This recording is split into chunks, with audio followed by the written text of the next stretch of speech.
Hello there, we're live from our studios here in Kokomlemle. Our digital address GA0992539.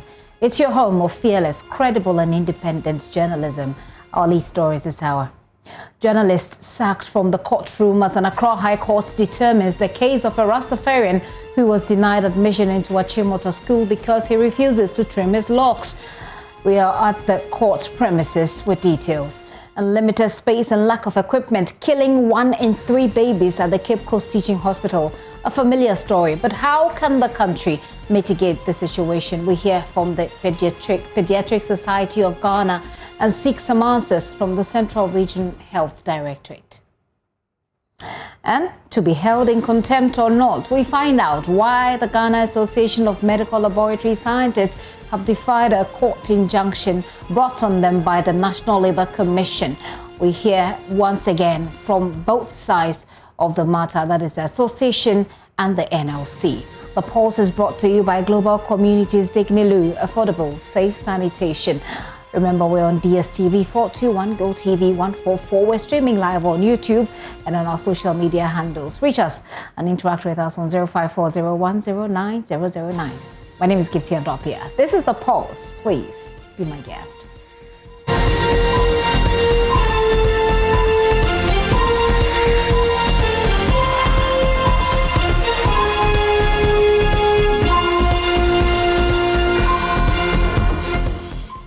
One in 3 babies sent to the neonatal intensive care unit of the Cape Coast Teaching Hospital dies.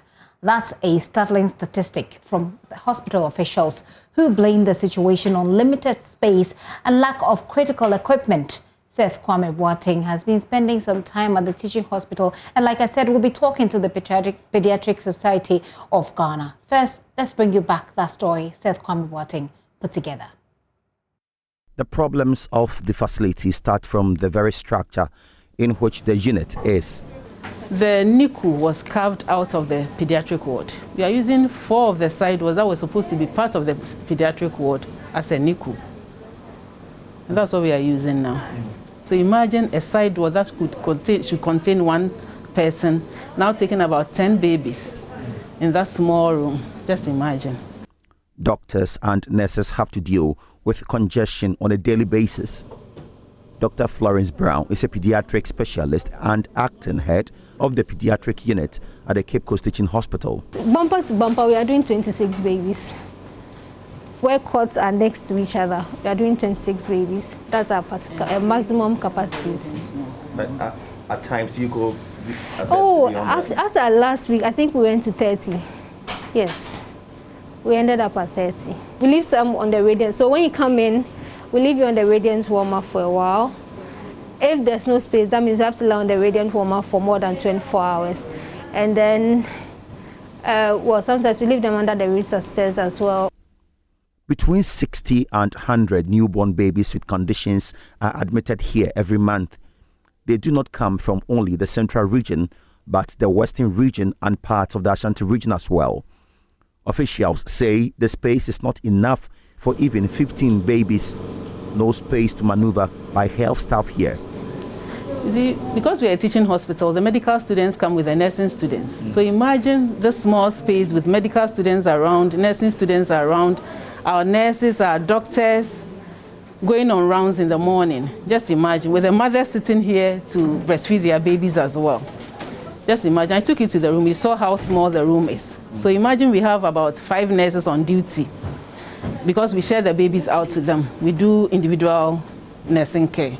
So if we have about 5 nurses in that room with about 5 medical students, and then our house officers, because we're a teaching hospital, house officers come on rotation, and then our nurses, I've already mentioned the nurses, the doctors, the medical students, the nursing students, and then our specialists. Just imagine, in that small room with our babies around. It's not a good sign. The situation is already taking a toll on the doctors, and as a result, many babies are being lost here. Dr. Florence Brown is not happy. It makes me cranky. It makes me tired all the time. Because apart from doing my clinical work, I have to think about ways like appropriate technology, things to help make my work more effective and better with the minimum that I have. Some of the sick babies here are treated and kept in their cots on the already congested corridors in this small space. That should not be the case, as emphasized by the nursing head at the unit, Efua Atakra. The same problem, space. We don't have enough space for them, so we put the well babies, who are big babies, getting better. When they are recovering, that's where we put them. But we always have a nurse taking care of them on the corridor. We don't have enough space in the rooms to put them in the rooms, so we put them on the corridor, and then a nurse takes care of them there. The impact of this goes beyond the babies. Their mothers are also affected. With no space to sleep nor rest, these mothers who have just delivered are compelled to sit for hours and offer kangaroo mother care to their preterm babies. Dorcas Arthur is one of such mothers, and though she is a staff in this unit, the treatment is the same. You can't eat here, you can't lie down here, and it makes the KMC hours very short. And you have been sitting for how long? Baby was put in front of me around 12, yes. And it's getting, I think it's 4 now.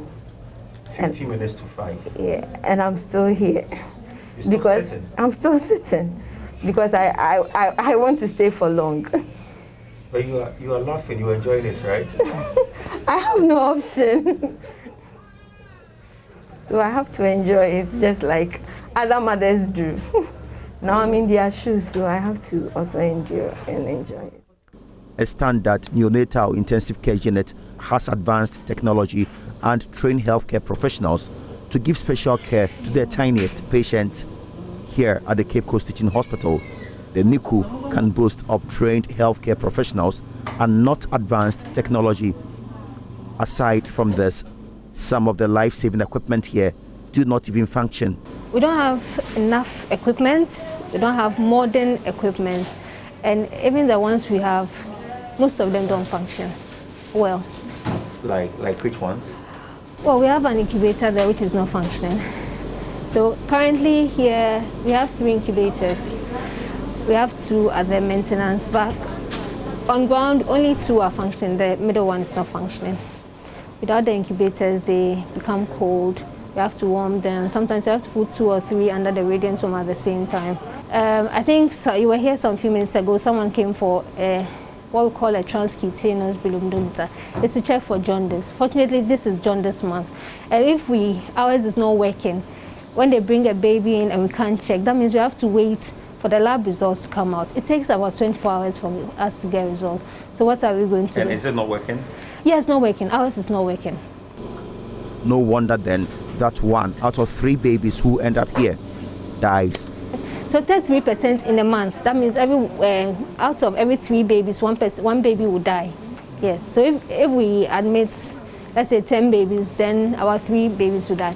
But that's on the high side. Last month, for instance, we have about 16.9%, which it's bad, but it's better than the others that we've had. We are hoping to improve it to single figures, and we are hoping that we get a new NICU and modernized facilities to help us improve our mortality rate. It is really frustrating for health staff here, especially when they have to look on for innocent souls they could have saved to die. Whoever is ready should come to our aid. We are really suffering.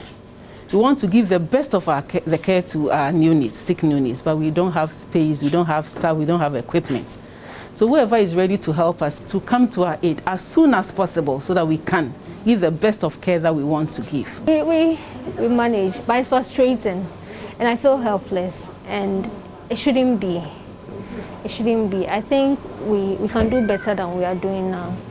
The Cape Coast Teaching Hospital's neonatal unit is in crisis. It may have the right staff, but without the right tools and equipment, there is only so much they can do. This is Seth Kameboatin for JoyNews. In the meantime, Chief Executive Officer for the Cape Coast Teaching Hospital, Dr. Eric Nyedu, says they completed the design for a neonatal intensive care unit in 2014, and the hospital has been championing a drive to raise funds for the project, for which land has already been earmarked. Dr. Nyedu, however, laments that these efforts have been futile. He is appealing to the public to come to the aid of the hospital. Soon, I will not be able to tell. But I'd like to take the occasion to plead to any individual, any philanthropist, those that have been able to assist Kwamfanochi and Kolebu to develop such infrastructure, to as soon as possible look at some of our proposals, and then if they are agreeable, help us mitigate this situation. We are doing everything possible under the circumstances. My staff are doing everything possible not to turn away a baby, but we deliberately need to build such infrastructure if we want to be serious about dealing with neonatal deaths. And this is why I'm appealing to both the public and the private sector to look at these issues critically. But as a management, we mobilize the resources that are available to contain the situation to such a time that we say, yes, this is what we want and this is what we've gotten. If you get equipment today, do you have space to keep the equipment in? Beyond a certain number, we don't have space. Space is the critical thing also is that the pediatric admissions are going up. And it's the pediatric ward that we have cut off to create the special care baby unit. So even what we are doing is also killing our ability to treat pediatric patients. So we have cut off portion of the ward. Okay. So if we get equipment today, the only way we can expand the NICU will be to cut off more pediatric wards. And the pediatric ward is already under stress. So it's not only about equipment. Equipment may create 1 or 2 spaces. It's about a well-designed neonatal intensive care unit. Operationally. You know, when you come to a unit, you are supposed to be triaged. You go through certain operational processes before you even end up in an incubator, before you end up on the ward. And that is the design that we need to put together if you want to get things right. Doc, do we have an idea, before I open the phone lines, do we have any idea what the cost will be to put something like this together? I have no idea what the cost will be, but I can get experts to put together a cost of what we have designed, and I can share with you in due time. So that's a doctor there speaking to my colleague Daniel Dazi. Dr. Charlene Kilba is from the Pediatric Society of Ghana. She's joining me in a Zoom so we can have a Zoom conversation over this very worrying story. Dr. Charlene, thank you very much for your time this afternoon. I'm sure that this is a familiar story. Like I said, a few years back, we did a similar story at the Komfanochi Teaching Hospital. Today, we're looking at a similar situation at the Cape Coast Hospital. How widespread would you say this is as people who deal with children like yourself? Well, you're right. It's not just Komfanochi or Kolebu or just the bigger hospitals. It's a widespread problem across the length and breadth of our country that we need to tackle holistically. If we are only tackling it from the top, the congestion will continue at the top. It needs to be tackled holistically. When you talk about tackling it holistically, we need you to break it down for us a little bit. For example, where do we start from? Well, the good thing is that we do not operate in a vacuum. Okay, we have a health system, the Ministry of Health, the Ghana Health Service. And the Ghana Health Service has standards of care for newborns, okay, that are published. These are public documents that are supposed to guide how we equip and run our hospitals at various levels. What is expected of a community health center, what is expected of a district hospital, a regional hospital, tertiary hospitals. And so these guidelines are well laid. The challenge now is implementing them, because if we strengthen the system right from the bottom up, it will ease the pressure at the top, because some of the referrals will be dealt with earlier. The children won't be as sicker, may not need to travel long distances to access care, and that would help in the long run ease everyone's stress and improve outcomes for our newborns and for parents. You talk about standards of care, and this is a published document, etc. But you may have standards of care. You may have the how you're supposed to operate. But without the equipment, how do you do that kind of work? Exactly. So it's not that we do not know what to do. We have already, as a country, decided what we think is best for our newborns and for our children. In fact, our health system generally.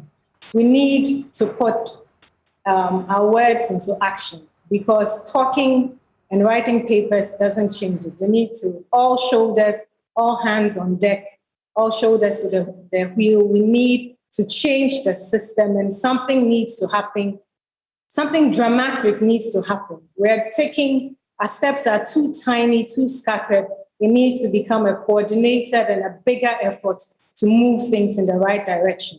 And the challenges are on all levels. You've just seen Cape Coast Teaching Hospital complaining about space. Now, in that little space, what happens? There's overcrowding, there's poor monitoring, poorer outcomes, more stressful for mothers. There's no space to even sit by your baby. It's difficult to see what is happening with your baby. It's stressful for everyone, for healthcare workers, for parents, for the society to see this. So I think that we all need to come on board. Government alone may not be able to help us achieve those standards of care that we have beautifully outlined. We would need private sector coming in to support in every region to help deal with the situation. Private sector help. How, in what form should that help be? Or in what form will that help be as helpful as needed? Well, we're talking about infrastructure challenges. We have lots of construction companies. I mean, you could decide as your contribution to society as a construction firm to put up the building, brick and mortar. Another group may decide that we sell tiles. I don't want to mention specific companies and put them on the spot, but we sell tiles, we do sinks and baths and things. We will put in those fittings for you. There are paint distributors, paint manufacturing companies can offer to paint it. Without giving physical cash to the hospital, we will have structures in place. And then we can contribute towards buying equipment. Government supports by training and employing the appropriate staff. And staffing is another challenge that would have to be dealt with. I mean, so each member of society can contribute. The Pediatric Society is currently on the back of our Jaundice month of May, running a fundraiser to try to buy some phototherapy equipment so that at least each region has a high intensity phototherapy unit. Now, people have responded beautifully. People are contributing 1 CD, 10 CDs, 5 CDs. Some are contributing in the hundreds, a few in the thousands. But for somebody to listen to our campaign and send in 1 CD tells you that the average Ghanaian appreciates that they can also contribute in some way to help save our newborns. You are a pediatrician yourself. Yes. Let's share a bit of personalized stories from these challenges that you have seen, that you have come face to face with. Maybe that will help these people you are appealing to understand the situation, appreciate it a bit more. Okay, so with regards to newborns, we are still having a lot of challenges that lead to delayed presentation.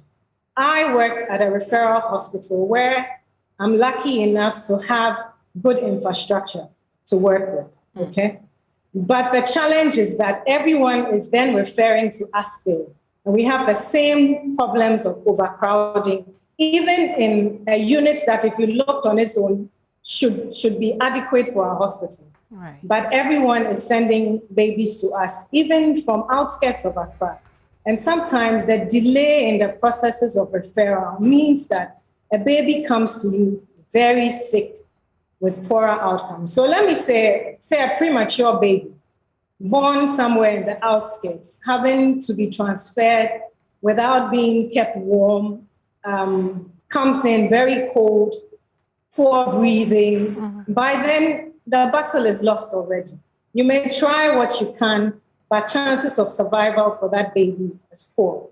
If a baby has jaundice and goes to a center where there's no phototherapy, the blue lights we use to treat these babies, and for lack of phototherapy units, the mother is asked to sunbathe, and she does that diligently, and this doesn't work, and baby comes back and has suffered complications or is severely jaundiced, and now we have to go through the process of trying to exchange that baby's blood to limit the brain damage.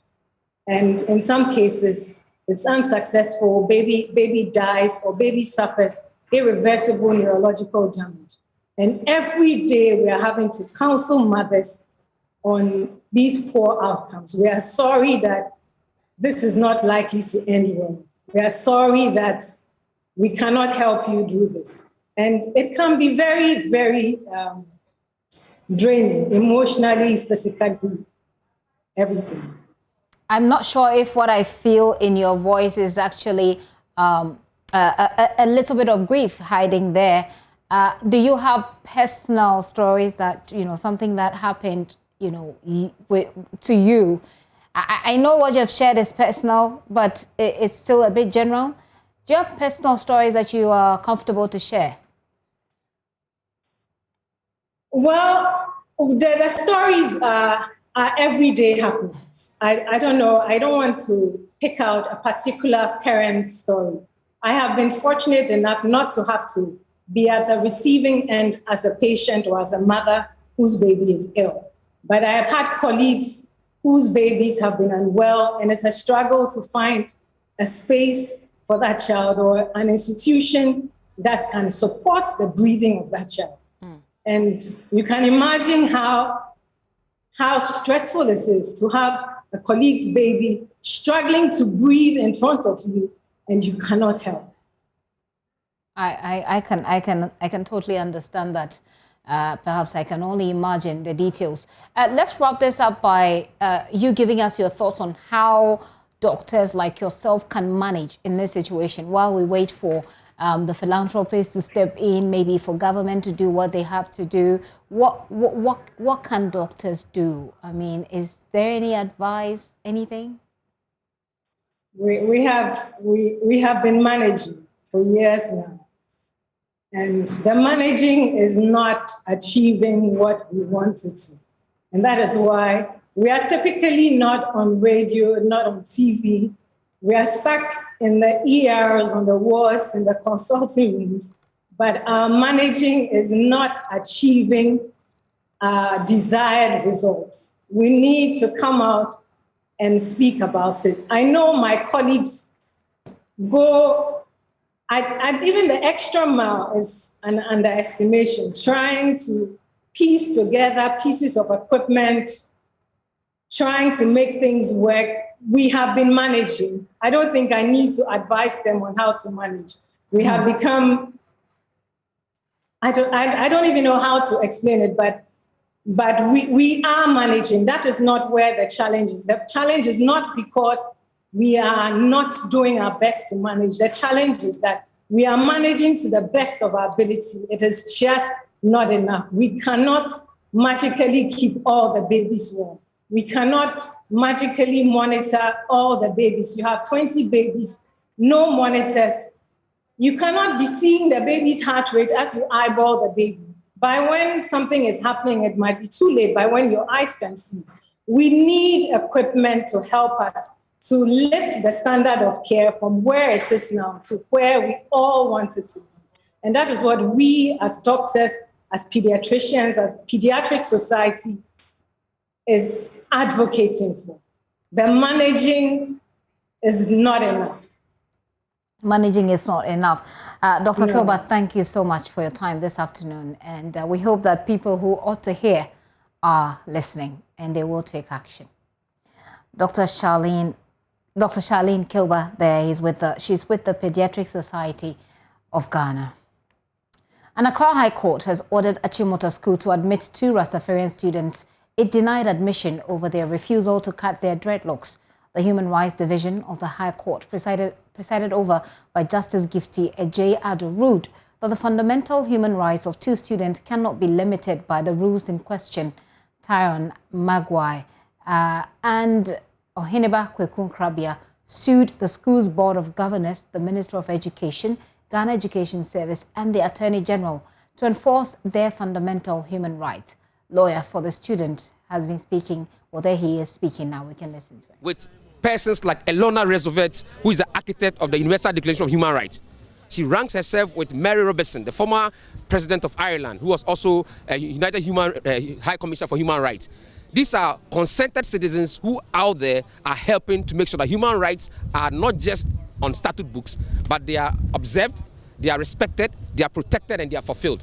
What her ladyship has just done today is to make sure that human rights is not just on our law books, but it must be respected, it must be protected, and it must be fulfilled. And what it is that makes it beautiful is that she read some persuasive judgment and rulings from other jurisdictions like Kenya, South Africa, Zimbabwe.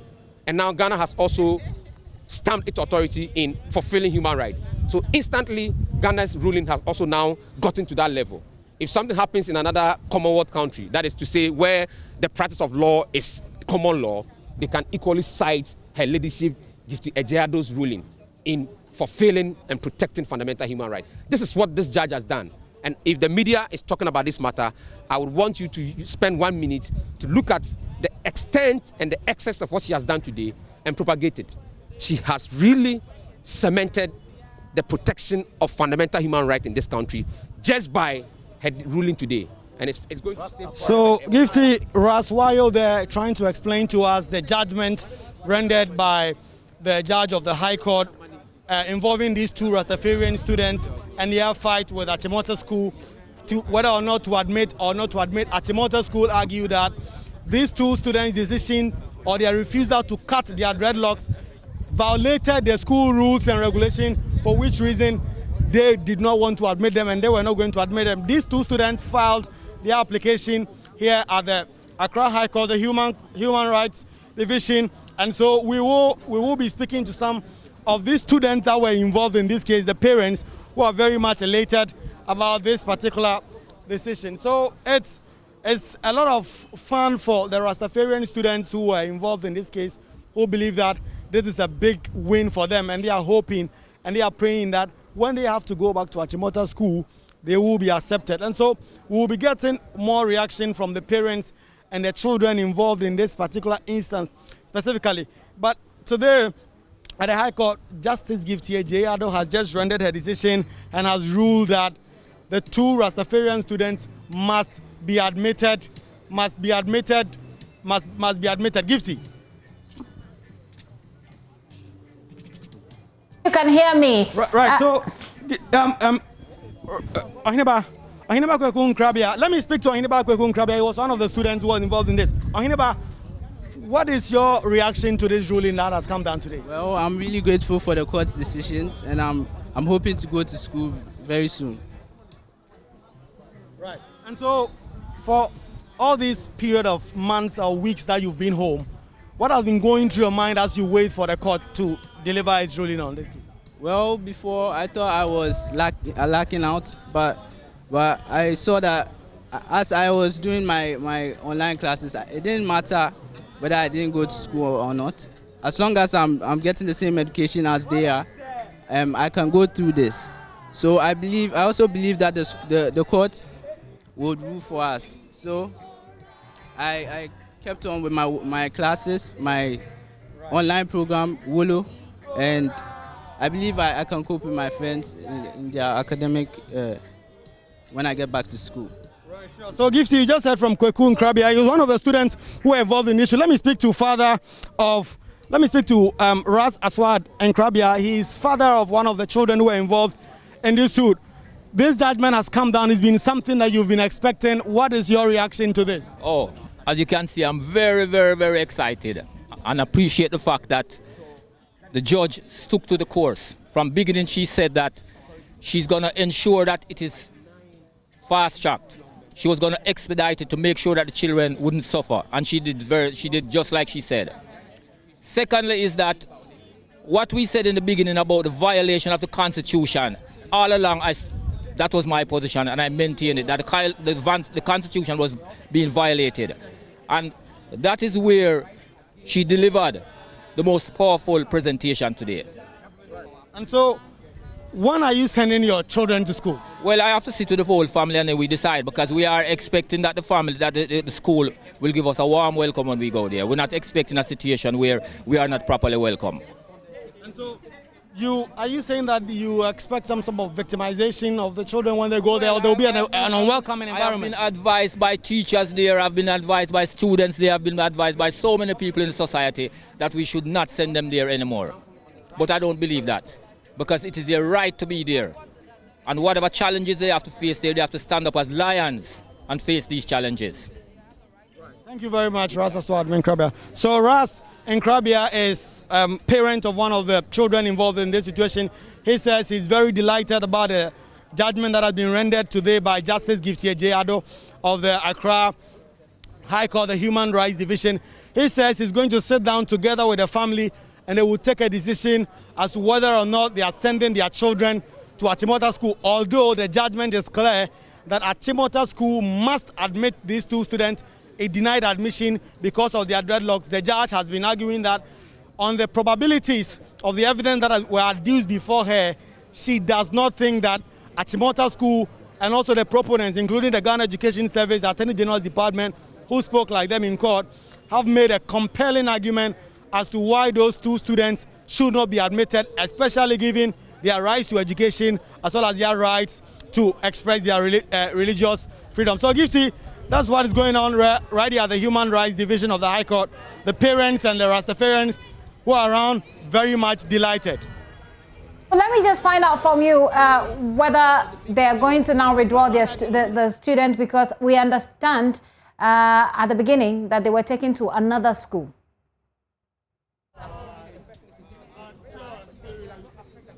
Gifty, come again, please. So we know, or we knew at the beginning, that some of the students, I think both the twins, no, so 3 of them from the other side, and then Nkrabia, we knew that they were taken to another school. Are they now going to withdraw from those schools? Right, so what they have been doing is to have online learning and home education, as I've been speaking to the parents of these kids.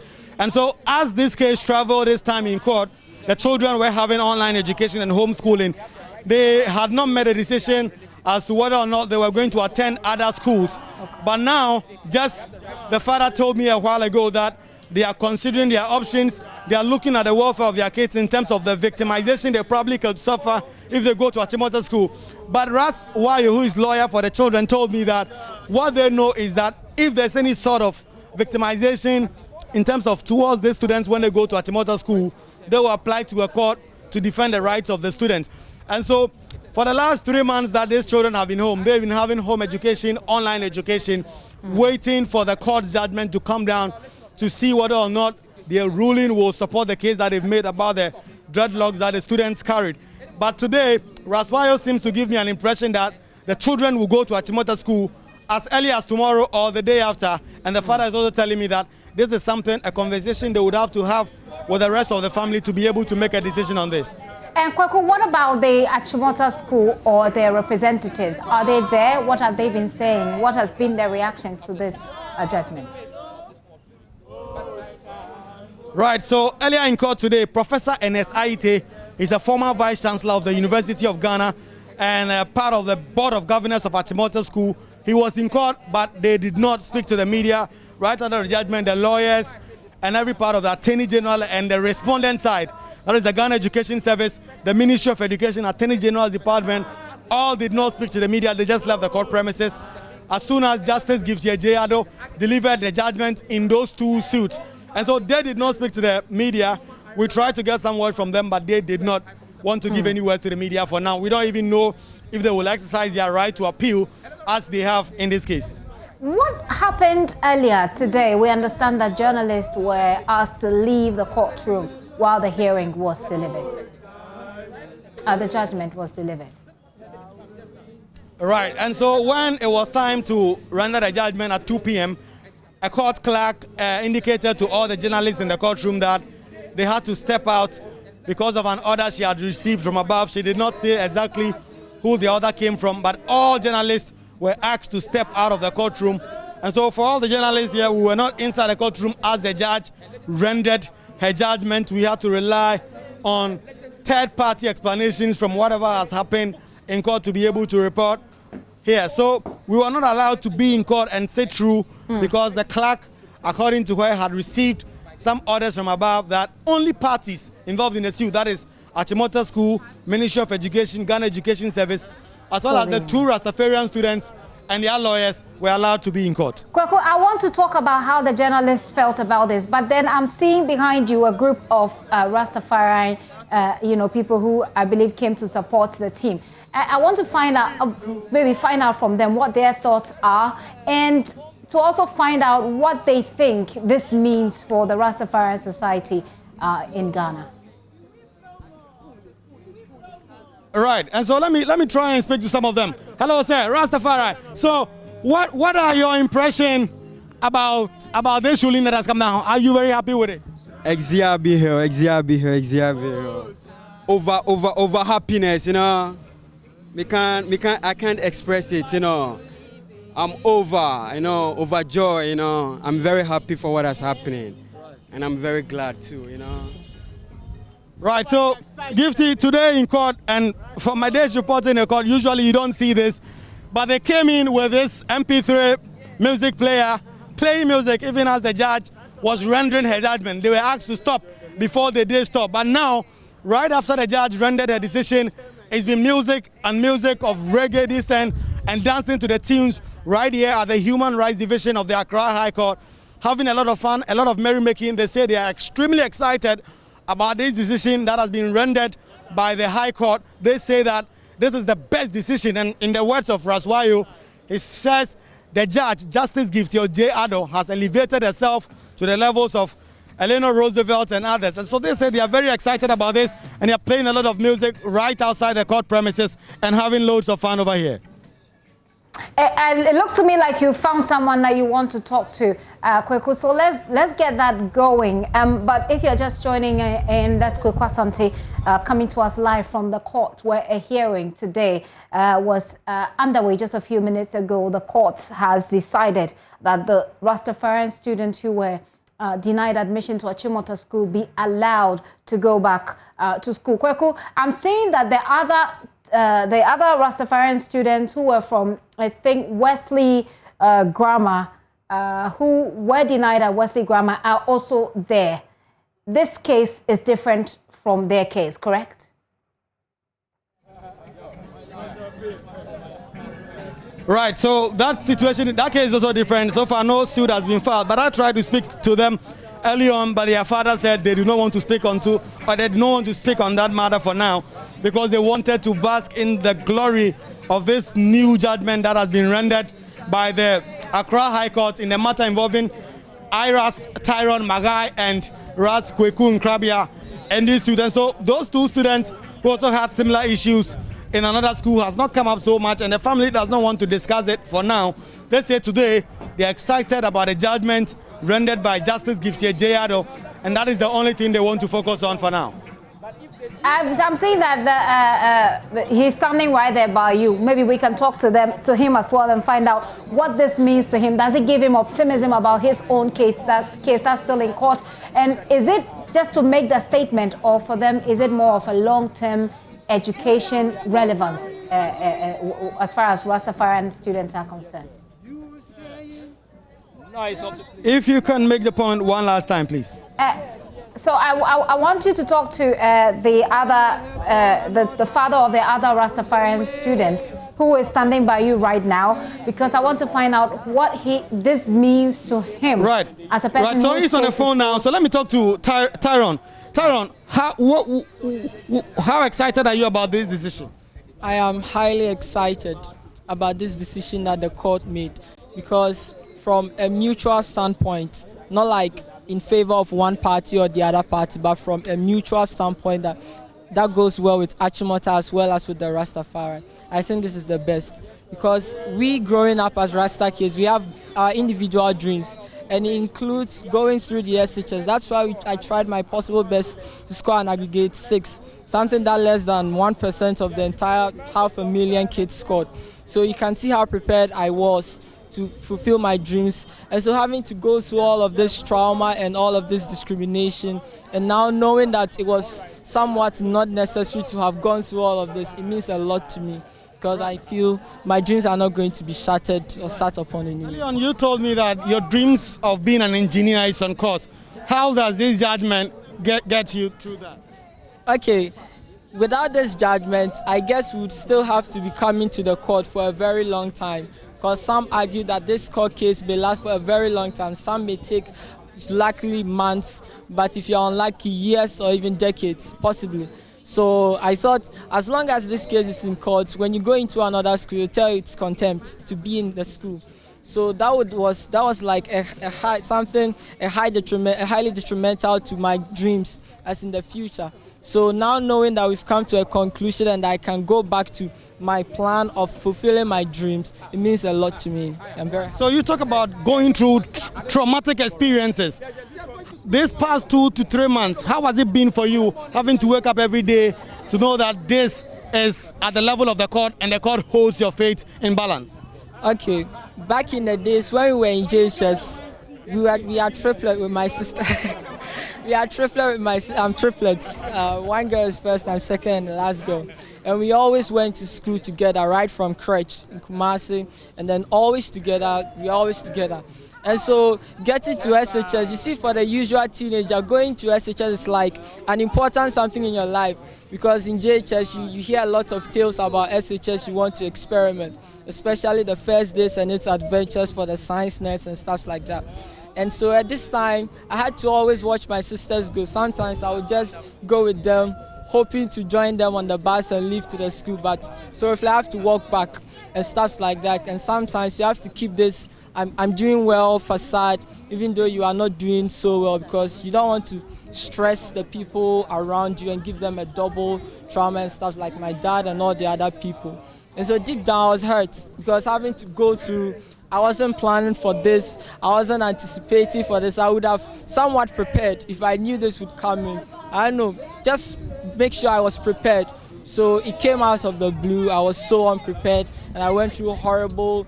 Sometimes I read the comments on social media, I'm like, why do I have to go through all of this? But I guess now it's purely concise that I did not really deserve it at all. Yes, sir. I'm thankful that you spoke to us, and all the best to you. Right, so your brother was at the center of all this. How did you feel when your brother had to go through all this and you have to watch him, and you were going to school and he wasn't, and he was home? Now that the judgment has ruled in their favor, how do you feel? Let me start from you. I'm feeling very happy, because now it has all ended, and on a happy note, of course. Now he can go to school and at least have a bit or the experience of SHS life. Like, he had to watch us go to school every day, and all he could do was sit back in the house and watch us go to school, but now he can go to school, and I'm very happy for that. Right, so what about you? What is the feeling like? I feel victorious, because now he can go to school, have the opportunity as everyone, and other Rasta children can also go to school with like a bit of prestige, not be like discriminated discriminated in any way, but they can walk around freely as every normal child. Yes. So I feel right. So these two ladies that I just spoke with were Tyrone Magai. They are triplets, and so they had to watch their brother stay home as they go to school every day. They say it was a terrible time for them, but today's judgment ensures that their brother will also go to school very soon, either this week or the next. And so they're excited about this, and they've always wanted this day to come so that their brother could also join them in senior high school and relive the dreams that they have always had. And so, Gipsy, as I sign out and hand over to you back in studio, it's all excitement, it's all joy, it's all fun here at the Human Rights Division of the High Court, as Justice Giftia Jayado has just rendered down her decision ordering Achimota School to admit the 2 Rastafarian students that it refused to admit because of their dreadlocks. The court said those specific rules, apart from contravening that lay down constitutional procedures as in the right to education, right to express one's religion, are not rules that can actually go against the Constitution. And so because of that, the decision by Achimota School has literally been struck out, and Tyrone Magai and Kweku Nkrabia are expected to go to school this week.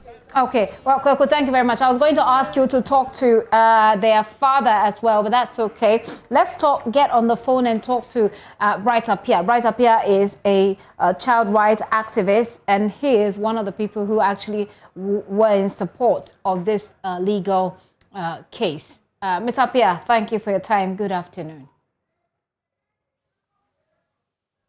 Ms. Appiah, are you there? Yes, I'm here. Fantastic. So, first of all, was this to be expected, you think? Well, it was, for us, it was 50-50. And that is why we also developed interest in supporting them to go to court. And attending court every day, listening to the judgment or listening to the whole proceedings. I saw at the very end, even thought that it's going to be a 50-50 until leadership announced or gave that. Okay. I am having a terrible feedback in that line there. So let's drop this and try and raise him back again. That's Bright Appiah. He's a child rights activist there, sharing his thought with us. He is one of the people who supported the suit by the families, to compel the system to allow the children with the dreadlocks to go to school at the Achimota school. We'll try and raise Bright Appiah back. But well, this afternoon, if you are just hearing, the court has decided, and now the two students who wanted to get into Achimota school can now do so. Let's go back to Bright Appiah now. Ms. Appiah, you were making a point, but the line was bad. Yes. Just as I was saying, we had a 50-50 expectation, but attending to court and when the interlocutory injunction was denied, and then also where her ladyship announced that she wants to expedite action on this particular case, I knew very well that there's going to be a fair judgment delivered. And that's what exactly she did, looking at the analysis of the case and then coming to conclusion that this is what's supposed to be.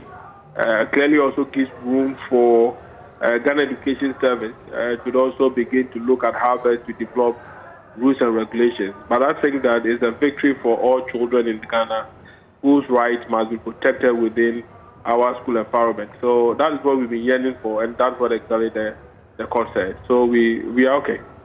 The concern has been that, well, now what? Now that this ruling has come, it means that anybody can come and say, I do not want to abide by the rules, but there is precedent, or that if you won't allow me because I don't want to abide by your rules, I'm going to court. They're saying that it's not such a good thing for a harmonious, flow of our education system.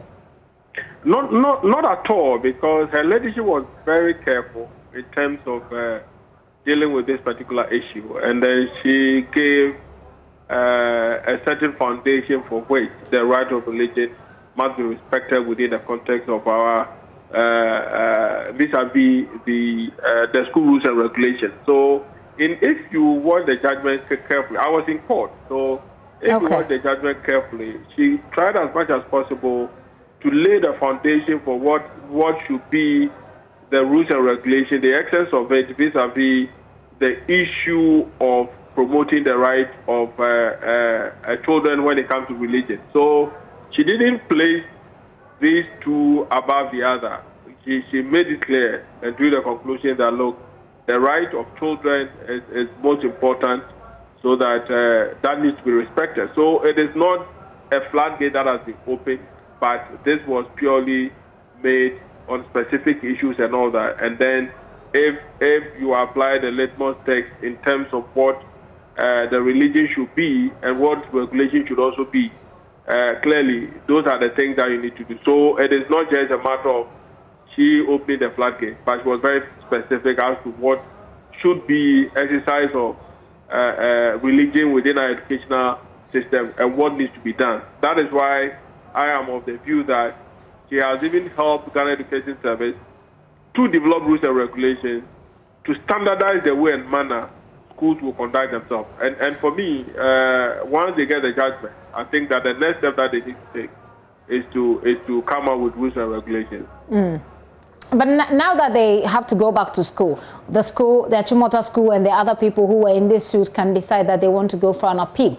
What that means is that these students are going to go to school thinking that anything can happen. How healthy is that for students and for young people trying to build on their dreams? Yeah, it is true. It is also the right of Achimota to appeal the case. So even before the judgment, I had a discussion with Tyrone and the family that anything is expected. So we need to also prepare for all the things that will come out of it. And we did. And we took certain decisions that we would, certain steps that we want to engage in the process. So if it happens that they would want to go for appeal, for now we know that the court has instructed them to admit the child. So until then, the uncertainties are there, and we have to prepare the child for those uncertainties. But for now, I feel that a window has been opened, and we need to take advantage of that and then see what will happen in the future. Sounds good. Sounds good. Right, thank you very much for your time. Unless there's anything else you think you should add, that'll be it for me. Oh, for me, I would also want to appreciate the work that has been done by the media in fighting for the right of children. And this is a landmark case. And we thank all of you for the great work that you've done so far. Bryce, thank you once again. Bryce Apia is Executive Director of Child Rights International. He is a child rights advocate himself. He supported this court case in the first place. Today, they have victory. He says this is an opportunity for all the stakeholders, especially the Ghana Education Service and the schools, to have to come out with rules that govern what happens subsequently. But there is also the opportunity or the possibility that the school will appeal. We'll follow the story and give you updates. You're watching The Pulse with me, Gifty and Dopia. Let me take a very quick break. We'll be right back. To stay with us.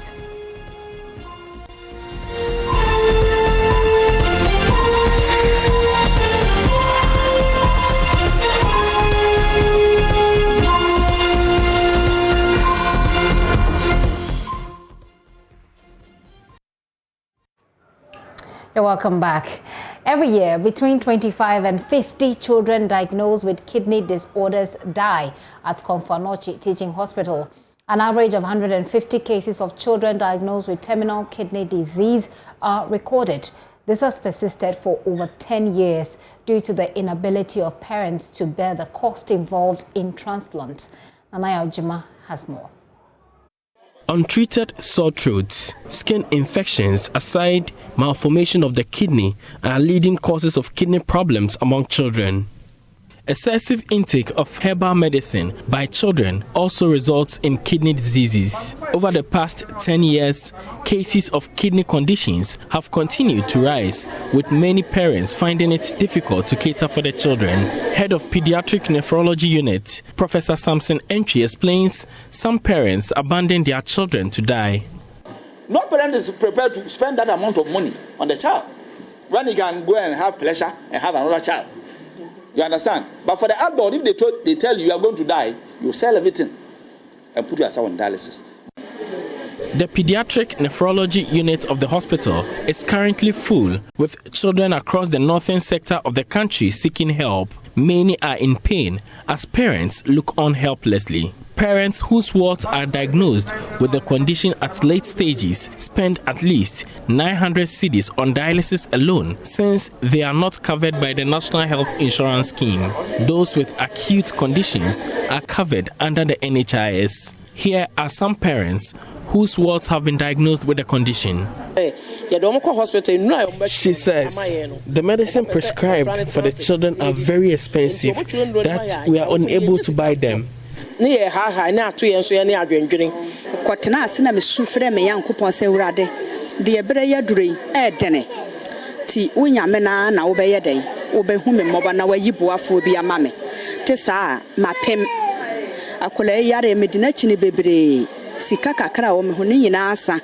That honestly, when they told me it was genetic, I was a bit scared because I don't have it. I, as a parent, as a father, don't have that disease. So basically, when they said it was genetic, I was wondering, if I don't have it, how come, my child has got it? Professor Entry is calling on the government to stop the avoidable death by absorbing the cost involved in transplant. General kidney disease, we are seeing about 150 in a year, but the end stage, the terminal one, we are seeing 40 children are dying here only in Kompanoche. And we don't think we can allow this to continue. Just like certain diseases like cervical cancer and breast cancer and cancer generally are been taken off by the health insurance and they don't pay any treatment for it.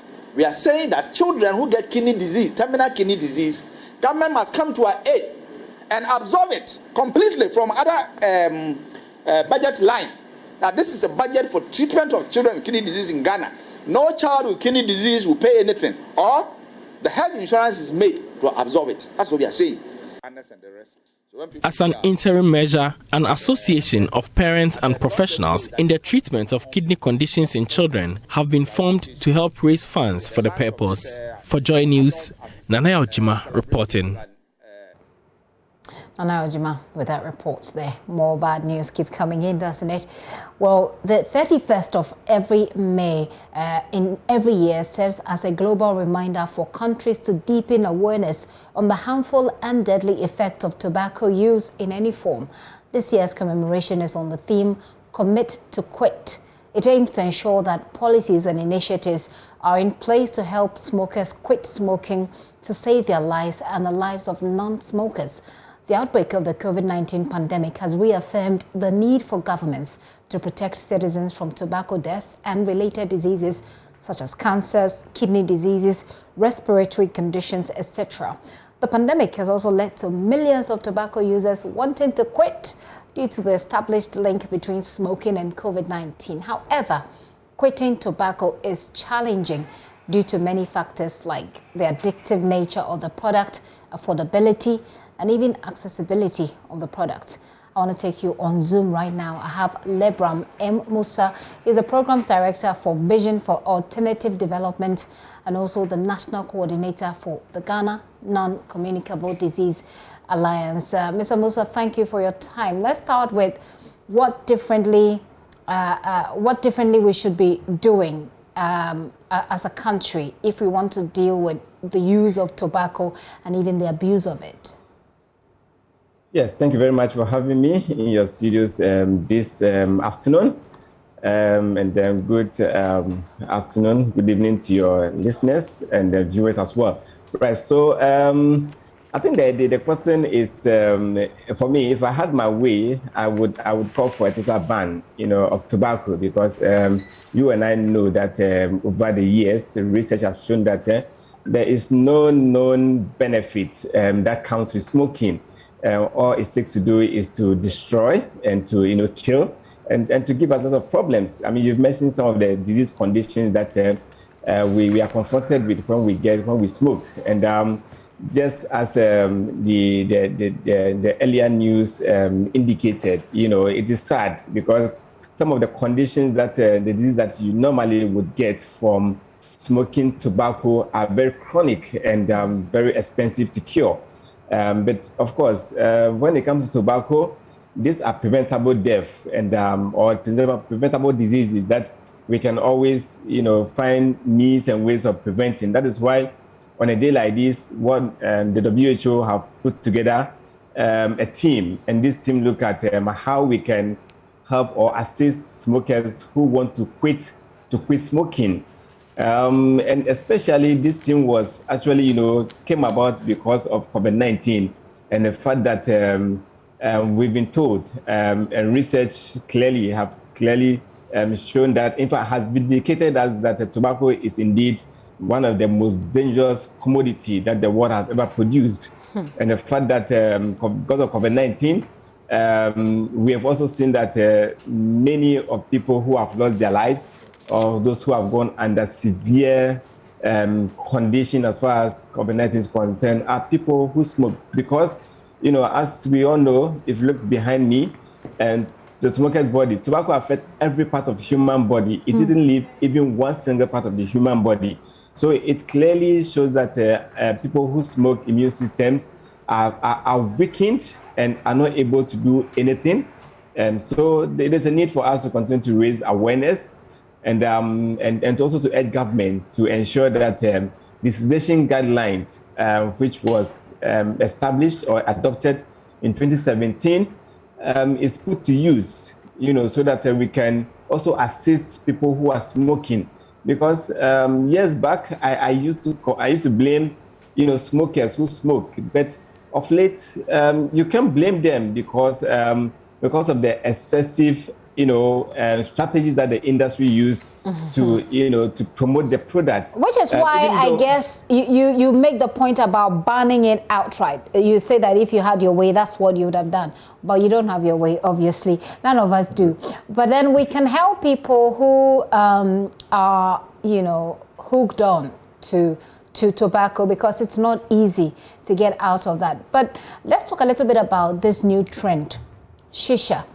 You see this, I have gone to places where I've seen very young people smoking Shisha. Help us with a bit of education.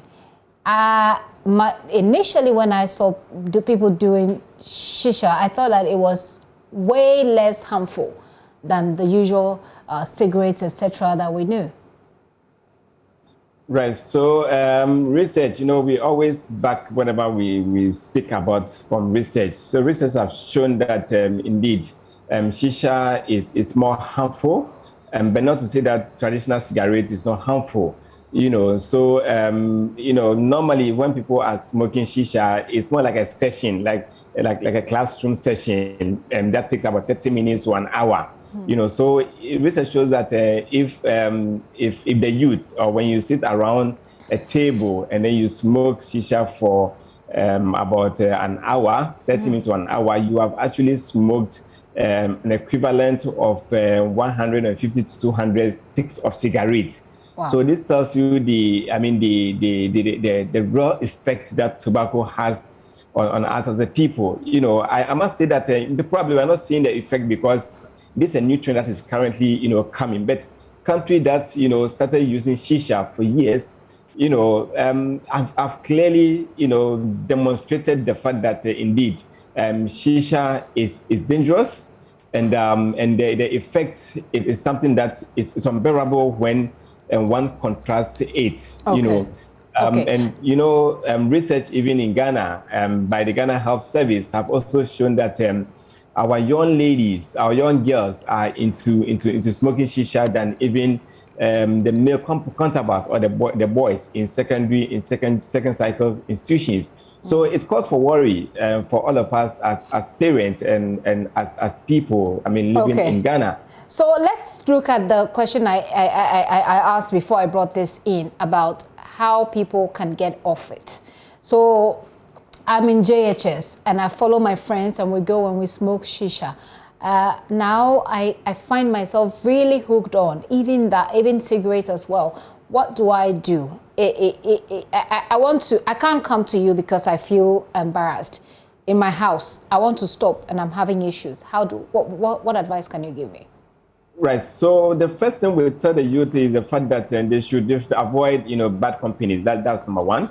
And then also, whenever they crave for smoking, they should go into, other activities like maybe watching and learning. Not to interrupt you, but that sounds a bit, cliche when it comes to dealing with some of these things. Activities like what? Is there a strategy? You've said that the person is hooked to smoking, so definitely it has to do with bad companies. The person go to school and smoke and stuff. So normally the responsibility we don't put on the person, the individual. We normally will put the responsibility on on wards, on parents, on teachers. The family and the society at large. There's a word in Chi which is sankofa. So for instance, years back, every child is everybody's, it's for everyone. But of late, you find children doing all manner of things, and nobody seems to bother because of rights and stuff. And the fact that nobody should beat anybody's child. So, but of course, what we as advocates would continue to urge is the fact that the responsibility first and foremost lies on government, to put the structures in place, ensure that the laws are working. I mean, children cannot easily access cigarettes to buy. I mean, here I'm talking about making it very expensive so that the poor and children cannot afford cigarettes. And then also ensuring that you don't sell children to go and buy cigarettes. As we know, when we're growing up, sometimes our uncles and stuff will send us to go and buy cigarettes, for them. And these are ways that children become hooks, to cigarettes. And then also, do not leave your child. If you're a parent or you are somebody who sells cigarettes, do not leave your child to sell cigarette products to adults when they come.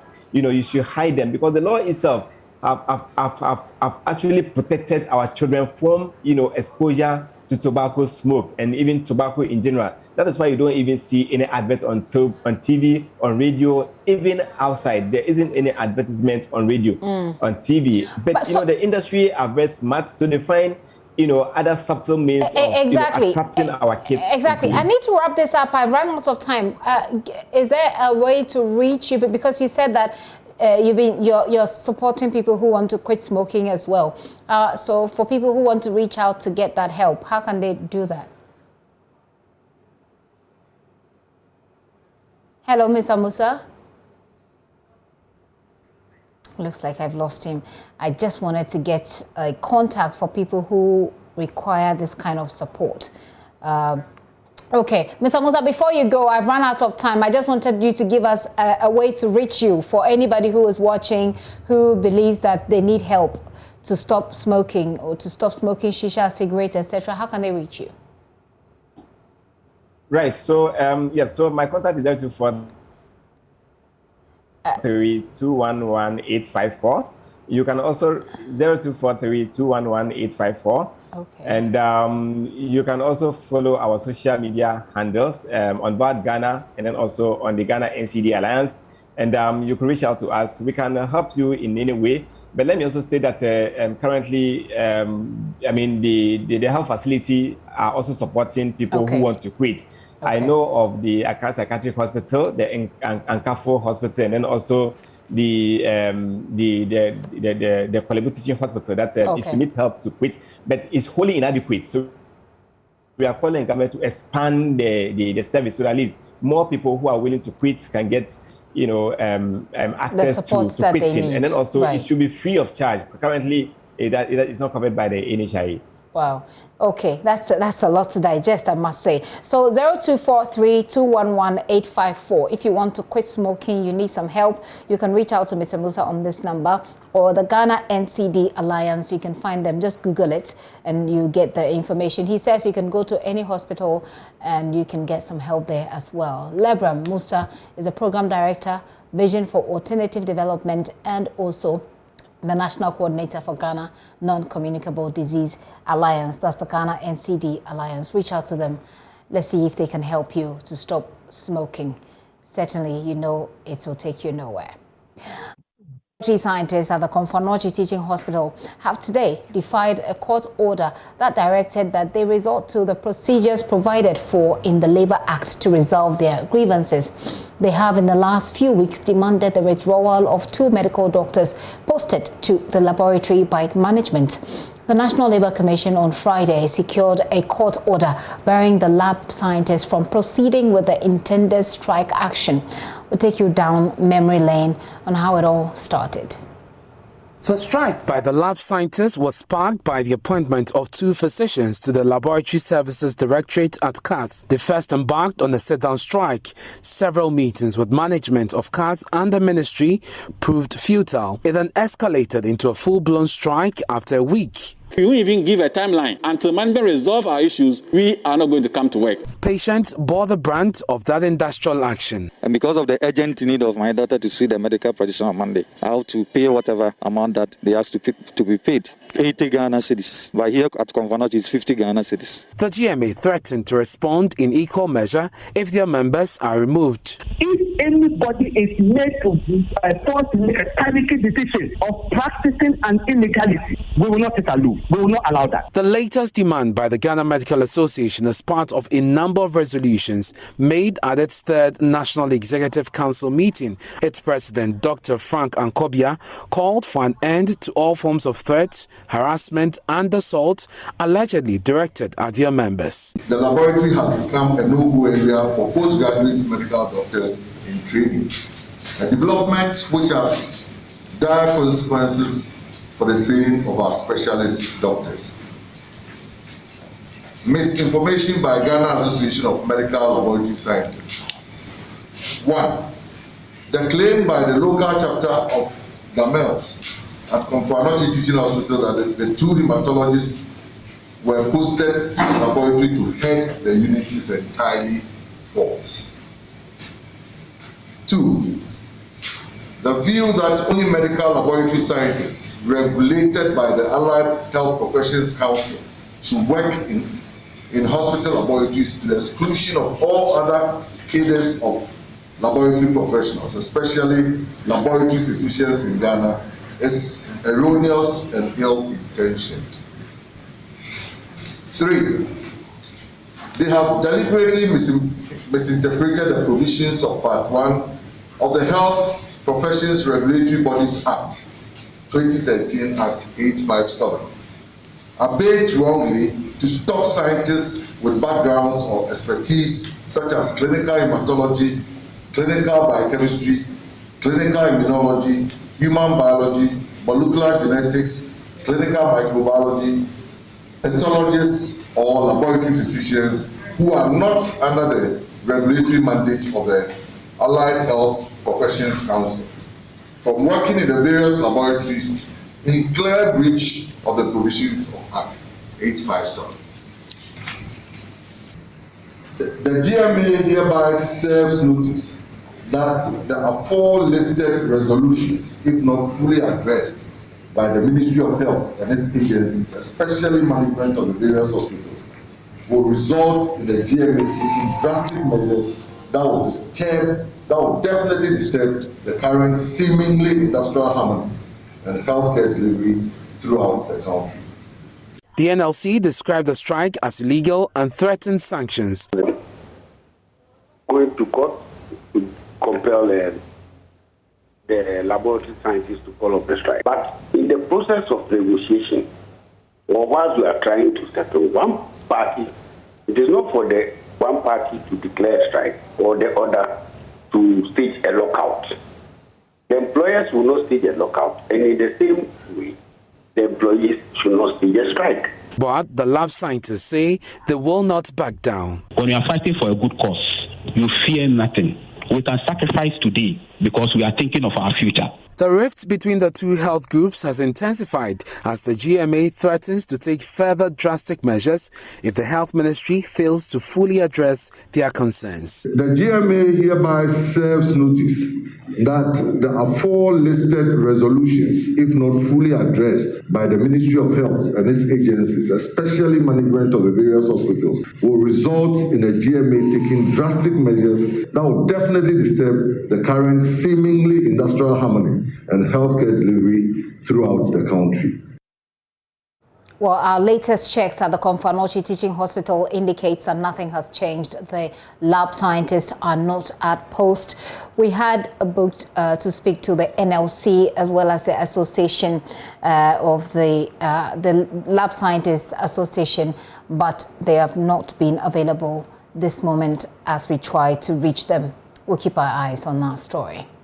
Now, more than 700 residents of Agaveji and other coastal communities in the Ketu South municipality have been displaced following tidal waves there, which blew their homes away. The residents say government has not shown commitment over the years to fix the situation permanently for them. They accused the assembly of giving out a land which could be used to resettle residents to some foreigners to mine salt. Ivy Setoji has been speaking to some of them.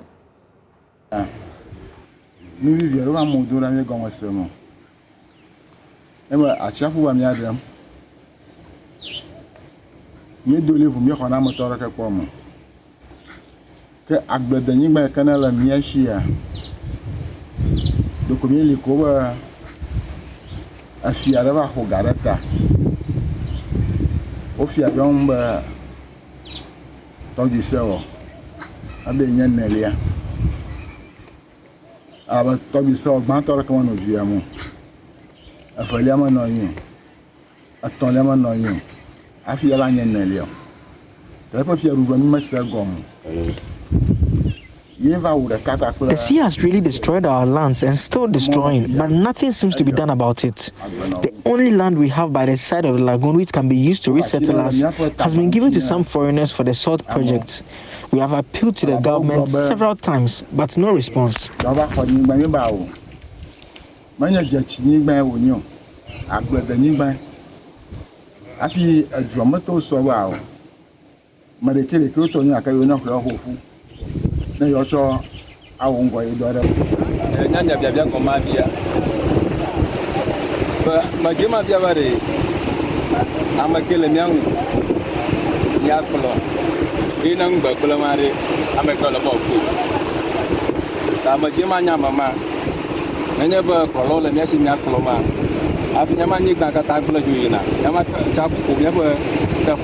Who are our leaders? I am asking because if we really do have good leaders, all these things wouldn't be happening to us. We generate a lot of revenue for the assembly, and yet nothing is done about the tidal waves. We have nowhere to go because of the devastation.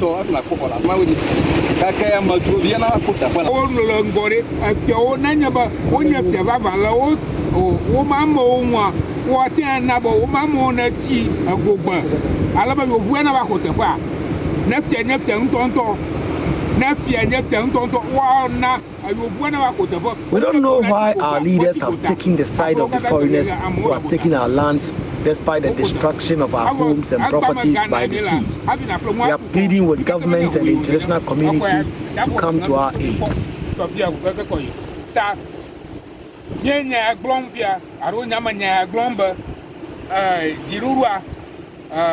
International community so wagarama nanyaba achona nama ba adumaviona no fukwa yovuena ba no jijokoma no wona mianya tamiesia wo ba kparam wo kparamian international body so ro garama wo kparamian no.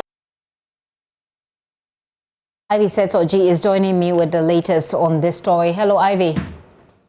Hey. Ivy, has anything changed so far? Hello. Ivy, are you there? Yes, I'm here. It's been what, a day or two since this happened? Has anything changed so far? Well, nothing has changed.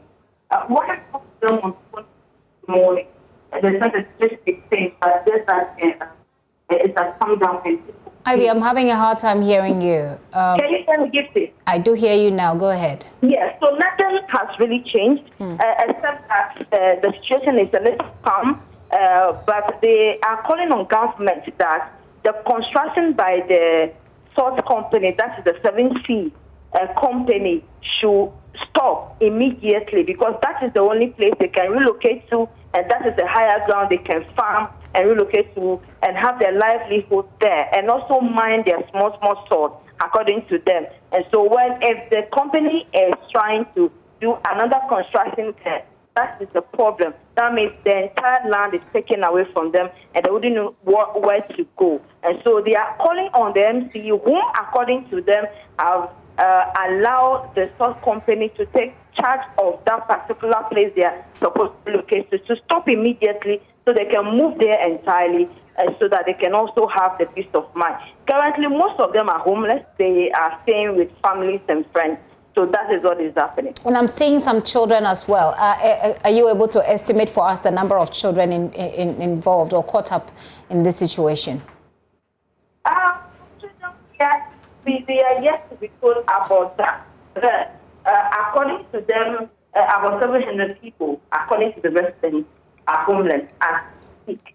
And so right now, what they want is for government to do the right thing by making sure that the companies stop the work they are doing so they can move there permanently and also farm. They also said that they wanted to build a school there, but then that has not been. The MC rather built a school somewhere that is not supposed to be. They want to move their school, basic school there, and also a health center to that side, so they can all move to that side, so they can have peace of mind. Because when you go to the beach right now, most of the houses are destroyed, including trees that are overhanging. Ivy, thank you very much. Ivy Setoji there again. We're billed to speak to the MCE. He's not picking our calls. We'll try him once again in our subsequent bulletins. Now, emerging domestic abuse cases indicate that some lawyers and judges who are expected to know the law are themselves perpetrating crime. Executive Director for ARC Foundation, Dr. Angela Dramana-Abuaje, on the legal education show The Law, revealed that judges and lawyers who know the Domestic Violence Acts still beat their spouses and sentence them to prisons of emotional abuse. According to her, these are some of the actions which mitigate against the implementation of the law. Here are excerpts of her submission on the show, hosted by legal practitioner Samson Ladi Anyanine. I was involved in a case where a lawyer would actually beat his wife up, strip her almost naked, and push her out of the house. Okay? Now you push her out of the house, you are not only assaulting her, you are causing her emotional torture, okay, because you have stripped her. She's in the public space. Neighbors find her and have to give her some cloth to cover herself before they take her home. Okay, and then she's not able to even rest, find leisure in her own home. I remember the day her mother called me from abroad and said, if you don't go and get my daughter out, she will die. Now, if I read all this to you, you won't really see it until I describe some of the cases that we see. A case of a judge, okay, who locked his wife in a room and kept her there for days. It took the striking force in those days to get the woman out. And you know what? This judge would open the door a little bit and give the woman food in a plate. He would push it on the floor for her to eat. I know cases, COVID time, we had to rescue a woman who had been thrown out by her cohabiting partner, who had constantly been threatening to throw her out. She has a child with this person. And COVID came lockdown. Evening, it was, getting towards evening. He threw her out with all her things, and it was a nightmare to rescue this woman. Okay, so you see people who can't sleep because they are thinking about what has happened to them. They are getting flashbacks, hypervigilance because of what somebody else has done to them. I know of cases where somebody, and you see sexual abuse here in a domestic relationship, wife has just had a session. She comes back home. This is several years ago, and he insists that I'll have sex with you, and the wound opens up. Okay, so sometimes you need to get to see, to really understand, and that's why you have all of these specified in the law. Even when you come to harassment, you go to the interpretation section, and it actually spells out harassment even further, just to tell you how wide, how big domestic violence is an issue in our country. Well, Angela Dramana-Abuaje also adds that the IGP should elevate the DOFSU to a directorate so that it can deal appropriately with abuse cases. When they meet the IGP, can they tell him that we asked that they elevate DOFSU to a directorate? There's no other unit, police unit in Ghana that receives the number of cases that DOFSU receives, and yet they are not willing to make that a directorate so it can be more effective in doing its work. And secondly, the Minister of Gender needs to know that the Domestic Violence Secretariat needs a lot of help, because that's the secretariat that's coordinating all of these things. Otherwise, we go back to square one. So I just put that in so people understand that our duty bearers are also failing. Angela Jamna Boaje heads the ARC Foundation. Meanwhile, a former member of parliament and former minister for tourism and creative arts, Catherine Afeku, is facilitating an education campaign against domestic abuse in collaboration with the IGP. According to her, this is to sensitize people to speak up on abuse. She was also on the Law Show yesterday. We need to emphasize that domestic violence is a criminal offense. Right. And people delineate. They think, oh, it's okay, I beat my wife, I'll go to the police station and then we'll resolve it at home. No, it's a criminal offense. And once that education and the link is made, people will also be cautious and be wide awake that we need to also have loving homes. When you love your partner, you will not abuse them. And that was the premise of the relationship to begin with. Secondly, the IGP is doing this as his social responsibility to help DOFSU, to help society to see this as a real menace. It is a challenge, and I'm happy to be on board with you, with other prominent stakeholders who are willing to sacrifice of their time to go out of our comfort zones to help people to understand that domestic violence is not part of our cultural values and we shouldn't entertain it. Catherine Afeku there speaking on the law with Samson Ladi Anyinini.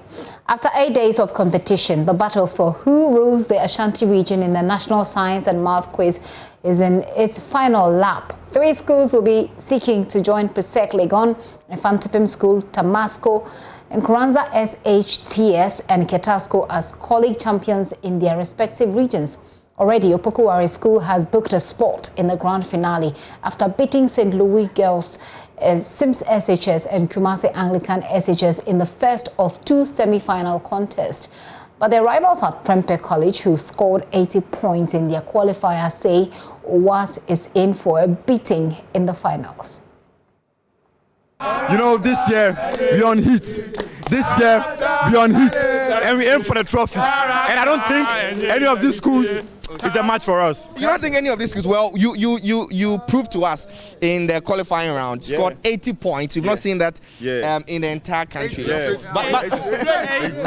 But we also know that this is not the first time that you are scoring 80 points. You've scored 80 points before, and then you were kicked out sometime on the road. So I mean, 80 points is not definitive that you're going to win. You said sometimes. Hope you've seen the way I'm laughing. You've seen the way I'm laughing.